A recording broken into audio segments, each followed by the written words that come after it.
सादर जय जिनेन्द्र। मैं कोमल जैन आप सबका स्वागत करती हूँ मेरे चैनल नव तत्व सुधा में। हम स्वाध्याय कर रहे हैं जैन तत्व विद्या का, जिसके अंतर्गत आज हम कालू तत्व शतक का 11वां बोल यानी कि जैन तत्व विद्या पुस्तक का 11वां बोल पर्याप्ति के 6 प्रकार हैं का अध्ययन करेंगे। अगर हम 25 बोल का अध्ययन कर रहे हैं या जीव अजीव का अध्ययन कर रहे हैं तो उसके अंदर यह 5वां बोल है। 5वां बोल पर्याप्ति 6। तो ये 6 पर्याप्ति है: आहार पर्याप्ति, शरीर पर्याप्ति, इंद्रिय पर्याप्ति, स्वाच्छोश्वास पर्याप्ति, भाषा पर्याप्ति और मनः पर्याप्ति। ये 6 प्रकार की पर्याप्तियां होती है। तो आइए इसका अध्ययन हम शुरू करते हैं। संसारी प्राणी किसी भी जीव योनि में उत्पन्न हो, चाहे वो नरक में उत्पन्न हो, चाहे तिर्यंच गति में, चाहे मनुष्य, चाहे देवगति, इन चारों गतियों का अध्ययन हमने 4 गति जीव के 4 प्रकार में भी जाना। तो इन चारों में से किसी भी योनि में वह उत्पन्न हो, वह जब तक उस जन्म में रहता है, जीवित रहता है, तब तक उसे एक पुष्ट ठोस आलंबन की सहारे की अपेक्षा होती है। यह आलंबन शक्ति एक तो प्राण शक्ति होती है। प्राण का अर्थात जीवन जीने की शक्ति। प्राण शक्ति के साथ साथ एक विशिष्ट प्रकार की पौद्गलिक शक्ति की भी जीव को अपेक्षा होती है। उस पौद्गलिक शक्ति को पर्याप्ति के नाम से हम जानते हैं। पर्याप्ति का अर्थ है जीवन धारण में उपयोगी पौद्गलिक शक्ति। जैसा कि हमने 10वें बोल के अंदर इंद्रियों के बारे में जाना, वहाँ हमने जाना कि इंद्रियों का बाह्य अभ्यंतर संरचना होने के बावजूद भी अगर हमारे पास कान है, उसका इंटरनल स्ट्रक्चर भी है, बाहर भी है, लेकिन फिर भी एक पौद्गलिक शक्ति की अपेक्षा होती है। अगर वह न हो तो ये इंद्रियां भी काम नहीं करती। तो ये पौद्गलिक शक्ति की अपेक्षा जीव को उस पूरे जीवन में, चाहे मनुष्य जीवन लिया है तो उस जीवन का जो भी जितना भी आयुष्य काल है, चाहे 100 वर्ष, 200 वर्ष, चाहे 10 वर्ष, जितना भी उसका आयुष्य काल है, उस पूरे जीवन को जीने के लिए उसे उस पौद्गलिक शक्ति की अपेक्षा रहती है। अब यह शक्ति प्राणी कब ग्रहण करता है? जब जीव एक स्थूल शरीर को छोड़कर दूसरा स्थूल शरीर ग्रहण करता है। स्थूल शरीर से यहाँ तात्पर्य है, हमने 5 प्रकार के शरीर पढ़े थे: औदारिक, व्यक्रीय, आहारक, तेजस और कार्मण। तेजस और कार्मण सूक्ष्म शरीर होते हैं, वह जीव की मृत्यु के पश्चात भी उसके साथ चलते हैं। लेकिन अन्य जो शरीर है, जो स्थूल शरीर है, तो जीव एक जन्म स्थान से जब दूसरे जन्म स्थान में प्रवेश करता है, वहाँ स्थूल शरीर ग्रहण करता है, तब वह उस शक्ति को, उस पर्याप्ति को ग्रहण करता है। वहाँ वह एक साथ अपेक्षित पुद्गल समूह को ग्रहण करता है, यानी कि उसको पूरे जीवन के दौरान जितनी भी पौद्गलिक शक्ति की आवश्यकता है, उस पूरे पुद्गल समूह को वहाँ वह एक साथ ग्रहण करता है और उन्हें आहार, शरीर, इंद्रिय, स्वाच्छोश्वास और भाषा और मन के रूप में परिणित कर वैसी पौद्गलिक क्षमता अर्जित कर लेता है। उस पुद्गल को समूह को ग्रहण करने के पश्चात आहार पर्याप्ति के द्वारा आहार, शरीर के द्वारा शरीर पर्याप्ति के द्वारा शरीर, इस प्रकार विभिन्न रूप में वैसी पौद्गलिक क्षमता वह ग्रहण कर लेता है। तो सबसे पहले वह आहार पर्याप्ति का बंद करता है। जब जीव दूसरे जन्म स्थान में पहुंचता है, वह जन्म लेता है, तो सबसे पहले वह आहार पर्याप्ति को ग्रहण करता है। जब वह आहार पर्याप्ति को ग्रहण करता है तो उस पूरे जीवन पर्यंत उसको आहार करने, आहार ग्रहण करने, आहार का परिणमन करने और विसर्जन करने, यानी कि हमने आहार को ग्रहण किया, फिर उसमें सार रूप रस को अलग करते हैं हमारी बॉडी, जो हमारा डाइजेस्टिव सिस्टम है, असार को हम असार अलग करता है और मलमूत्र के रूप में विसर्जित कर देता है। तो यह जो विसर्जन की क्रिया है, परिणमन की क्रिया है और ग्रहण करने की क्रिया है, तीनों की शक्ति वह वहाँ एक साथ प्राप्त कर लेता है। आहार पर्याप्ति के बाद वह शरीर पर्याप्ति का ग्रहण करता है। तो शरीर पर्याप्ति के द्वारा शरीर के अंगोपांग का निर्माण होता है। जब आहार की प्राप्ति हो जाती है तो फिर शरीर की प्राप्ति होती है। उससे जीव अपने उस जीवन के अंतर्गत जो भी अंग उपांग जो भी हमारे अंग हैं उनका निर्माण करता है। उसके पश्चात शरीर के पश्चात इंद्रिय पर्याप्ति यानी कि जो हमारी पांचों इंद्रियां है, आँख, नाक, कान, त्वचा आदि पांचों इंद्रियों का निर्माण करता है। इस इंद्रियों का निर्माण करने के पश्चात वह स्वाच्छोश्वास पर्याप्ति के द्वारा श्वास को ग्रहण करने और विसर्जन करने की क्षमता प्राप्त करता है। स्वाच्छोश्वास के बारे में बात करें तो श्वास लेने की क्रिया और फिर उसे छोड़ने की क्रिया को स्वाच्छोश्वास कहते हैं। यह क्रिया हमारे पूरे शरीर के द्वारा होती है। अब हम जानते हैं कि हम फेफड़ों से श्वास लेते हैं और छोड़ते हैं, लेकिन केवल हम फेफड़ों के द्वारा ही नहीं लेते, अपितु पूरे रोम छिद्रों के द्वारा हम श्वास लेते हैं। हमारे स्किन पे जितने भी पोर्स हैं छोटे छोटे, उन सब के द्वारा हम श्वास लेते हैं। अगर हम केवल ये मान लेते हैं कि हम सिर्फ फेफड़ों के श्वास लेते हैं तो फिर वनस्पति काय कैसे श्वास लेगी? उनके तो फेफड़ा नहीं होता है। अगर साइंस की बात करें तो साइंस भी ये मानती है कि वनस्पति का यानी कि पेड़ पौधे भी ऑक्सीजन को छोड़ते हैं और कार्बन डाइऑक्साइड को ग्रहण करते हैं। और जैन सिद्धांत भी मानता है, जैन दर्शन भी मानता है कि वनस्पति काय भी स्वाच्छोश्वास की क्रिया करती है। तो वो किसके द्वारा करती है? वो जो पत्तियों पे हमने साइंस में पढ़ा है, पत्तियों के नीचे टिनी पोर्स होते हैं जिन्हें स्टोमेटा भी कहते हैं, तो उनके द्वारा वो श्वास लेते हैं।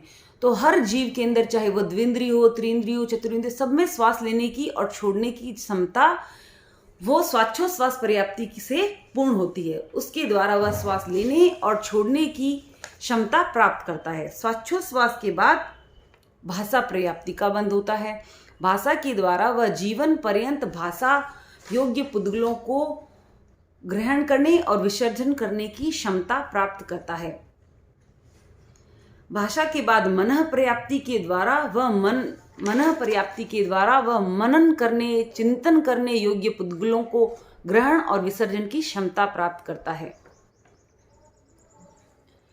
यह पर्याप्ति जो वो जीवन निर्माण करता है शुरू में ही प्राप्त कर लेता है और यह शक्ति जीवन पर्यंत उसके साथ रहती है जब तक उस जीवन का आयुष्य समाप्त नहीं हो जाता है। एकेंद्रिय की बात करें तो उसके पास आहार पर्याप्ति, शरीर पर्याप्ति, इंद्रिय पर्याप्ति और स्वाच्छोश्वास पर्याप्ति, ये 4 पर्याप्ति उनके पास अवश्य ही होती है। उसके बाद द्विंद्रिय से लेकर पंचेंद्रिय तक भाषा पर्याप्ति भी पाई जाती है। द्विंद्रिय से लेकर चतुरिंद्रिय तक ये 5 पर्याप्ति। पंचेंद्रिय की बात करें तो संघी पंचेंद्रिय के अंदर मनः पर्याप्ति भी पाई जाती है, यानी कि उनके पास 6 पर्याप्ति होती है।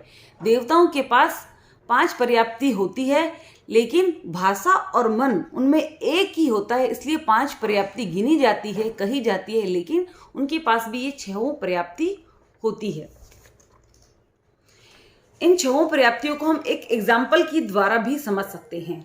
जैसे कि एक मकान बना रहे हैं हम, तो सबसे पहले हम क्या करेंगे? चूना, सीमेंट, लकड़ी या जो भी मकान बनाने की हम सामान चाहिएगा उसको हम इकट्ठा करेंगे। तो मकान निर्माता मकान बनाने की योजना क्रियान्वित करते समय पत्थर, चूना, सीमेंट, काट आदि सामग्री एकत्रित करता है। तो यह सब कार्य पौद्गलिक सामग्री का संचयन आहार पर्याप्ति द्वारा होता है। उन आहार योग्य पुद्गलों को आहार पर्याप्ति कहते हैं। अगर हम परिभाषा के रूप में जानें तो जिस पुद्गल समूह से शरीर आदि 5 पर्याप्तियों के योग्य पुद्गल ग्रहण करने की क्रिया की पर्याप्ति या पूर्णता होती है उसे आहार पर्याप्ति कहते हैं। यह इसकी परिभाषा है। पर आहार पर्याप्ति का ग्रहण होगा, उसी के पश्चात उस शक्ति के बाद ही हमें बाकी की 5 पर्याप्तियां जीव को प्राप्त होती है। तो उस आहार पर्याप्ति के द्वारा बाकी 5 पर्याप्तियां शरीर आदि को ग्रहण करने की या पूर्ण करने की शक्ति जीव को प्राप्त हो जाती है। अब हमने सामान इकट्ठा कर लिया, उसके बाद जो मकान बनाने वाला है उसका वर्गीकरण करेगा, यानी कि ये पत्थर है, ये दीवार बनाने के काम आएगा, ये लकड़ी है, ये दरवाजा बनाने के काम आएगी। तो ये जो क्रिया है ये पर्याप्ति में शरीर के अंगोपांग का वर्गीकरण का काम शरीर पर्याप्ति द्वारा है। तो फिर शरीर पर्याप्ति की जब प्राप्ति होती है उससे अंगोपांग का निर्माण करते हैं।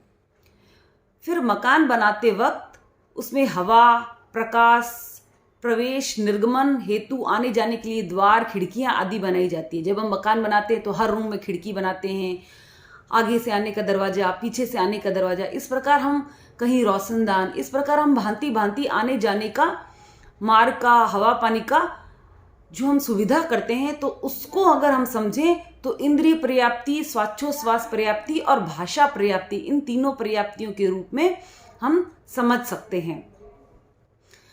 तो श्वास लेने की क्रिया, छोड़ने की क्रिया, इंद्रिय प्राप्ति की क्रिया, भाषा पर्याप्ति की क्रिया, ये इसके अंतर्गत आ गई। इन तीनों पर्याप्तियों के बाद जब मकान में व्यक्ति रहने लगता है तो वो जो कमरा गर्म होता है, जो स्थान गर्म होता है, उसको वो सर्दी में इस्तेमाल करता है, जो रूम ठंडा होता है वह उसे गर्मी में इस्तेमाल करता है। इस प्रकार जो चिंतन मनन वो करता है, यह क्रिया, यह काम मन पर्याप्ति का है। यानी कि कोई काम कब करना है, कब नहीं करना है आदि चिंतन मनन की समूची शक्ति मन पर्याप्ति के द्वारा होती है। अब हम बात करते हैं, ये तो हमने समझा पर्याप्ति, उसका काम क्या है। अब हम ये जानेंगे कि यह प्राप्ति कब और कैसे होती है। तो 6 पर्याप्तियों का प्रारंभ एक साथ हो जाता है, यानी ये 6 पर्याप्ति का जो प्राप्त करता है जीव, उसका स्टार्टिंग एक साथ होती है। तो सबसे पहले वह आहार पर्याप्ति का बंद करता है, उसको करने में उसे लगता है एक समय। एक समय का अर्थात है समय की ऐसी इकाई, जैन दर्शन के अनुसार समय की ऐसी इकाई जिसे तोड़ा नहीं जा सके, उस सबसे सूक्ष्म काल को हम समय कहते हैं। जैसे वर्ष है, वर्ष को तोड़ा तो महीने बन सकते हैं, महीने को तोड़ा तो दिन, इस प्रकार मिनट, घंटे, सेकंड, ये हम इन समय के विभाग को हम जानते हैं। लेकिन समय इससे भी ज़्यादा सूक्ष्म होता है। तो सबसे सूक्ष्म जो इकाई है समय की, वह एक समय के अंदर वह आहार पर्याप्ति का बंद कर लेता है। उसके बाद जो नेक्स्ट पर्याप्ति है, यानी कि शरीर पर्याप्ति को पूर्ण करने में उसे 48 एक अंतर मुहूर्त लगता है। अंतर मुहूर्त का तात्पर्य हो गया 2 समय से लेकर 48 मिनट में एक समय कम। इस काल के इस समय को अंतर मुहूर्त कहते हैं। तो अंतर मुहूर्त के अंतर्गत वह शरीर पर्याप्ति का बंद करता है। इस प्रकार हर अंतर मुहूर्त के अंतर्गत वह एक एक पर्याप्ति को पूर्ण करता चलता है। शेष पर्याप्तियों को पूर्ण होने में एक एक अंतर मुहूर्त जितना समय लगता है। प्राणी की प्रत्येक गतिविधियों में इन पर्याप्तियों का पूरा सहयोग रहता है। हम जो भी मन, वचन, काया द्वारा कुछ भी क्रिया करते हैं, इन सब में इन पर्याप्तियों का पूरा सहयोग रहता है। पर्याप्तियों को जब हम अच्छे से समझेंगे तो फिर जो हमारा नेक्स्ट बोल है प्राण, उसे समझने में हमें आसानी होगी। तो अगर आपको मेरा चैनल पसंद आया हो तो इसे लाइक कीजिए, शेयर कीजिए, सब्सक्राइब कीजिए, ताकि आप भी तत्वज्ञान को सरलता से सीख सके और भी जो बिगिनर्स हैं, तत्वज्ञान को समझना चाहते हैं, वे आसानी से तत्वज्ञान को सीख पाएं। ओम अरहम।